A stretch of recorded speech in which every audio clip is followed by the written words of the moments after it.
Hello friends, இன்றைக்கி நம்ம ஒரு அழகான ஆலயத்தை பார்க்க வந்திருக்கோம். இந்த ஆலயத்தின் பெயர் தான் புனித செபஸ்தியார் ஆலயம். இது எங்கே அமைந்திருக்குதுன்னு பார்த்தீங்கன்னா, மாதவரம் என்ற இடத்துல அமைந்திருக்குது. இதோடைய மாவட்டம் திருவள்ளுவர் மாவட்டம். இது சென்னை மறை மாவட்டத்தை சேர்ந்தது. ஓகேங்களா. மறைவட்டம் மணலி. இதனுடைய பங்கு தந்தை அருட்பணி சைமன் OFM. இந்த பாரிஸ் சர்ச்சில் 1261 குடும்பங்கள் இருக்குது. 34 அன்பியங்களும் உள்ளன. இந்த இடத்துலையே ரொம்ப அழகான ஆலயமாக காணப்படுற ஒரு ஆலயம், முக்கியமாக எல்லாரும் பார்க்கக்கூடிய ஒரு ஆலயமாக இருக்குது. இதனுடைய திருப்பலி நேரங்கள் பார்த்திங்கன்னா, ஞாயிற்றுக்கிழமையிலையும் சனிக்கிழமையிலையும் காலையில் 6 மணிக்கு திருப்பலி உண்டு, 8:30 மணிக்கும் திருப்பலி, நண்பகல் 12 மணிக்கும் மாலை 6:30 மணிக்கும் திருப்பலி உண்டு. ஆங்கிலத்தில் காலை 6:30 மணிக்கும் மற்றும் மாலை 5 மணிக்கு திருப்பலி உண்டு. வார நாட்களில் காலையில் 6 மணிக்கு, நண்பகல் 12 மணிக்கு, மாலை 6 மணிக்கு திருப்பலிகள் உண்டு. இந்த ஆலயத்தினுடைய வரலாறை இப்போ பார்க்கலாம்.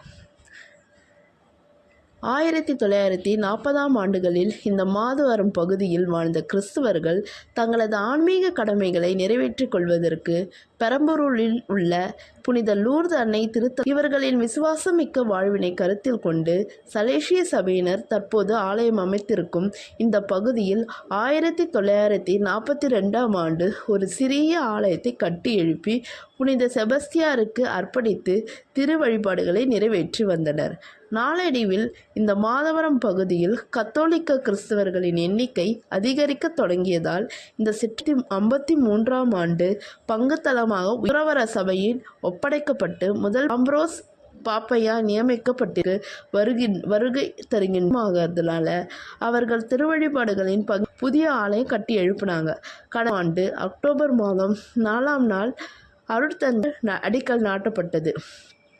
தந்தை அருட்திரு லாரன்ஸ் சைமன் அவர்கள் கட்டி எழுப்பப்பட்டு 1900 அன்றைய பெல்லாரி மறைமாவட்ட ஆயர் மேதகு திறந்து வைக்கப்பட்டது. இந்த ஆலயம் 17 புதுப்பிக்கும்படி துவங்கி 2019ஆம் ஆண்டு நவம்பர் 12 அருட்சீடர்கள் மற்றும் மத்தியில் பிரம்மாண்ட கிறிஸ்து மீட்பர் சுரூபம் நிறுவப்பட்டு மறை அந்தோணசாமி அவர்கள் மற்றும் பிரான்சிஸ்கன் இந்திய மாநில தலைவர் அருட்தந்தை பிரவீன் ஹென்றி டிசோசா அவர்களின் ஜபத்துடன் அர்ச்சிக்கப்பட்டு எழிலுடன் காட்சி அளிக்கிறது.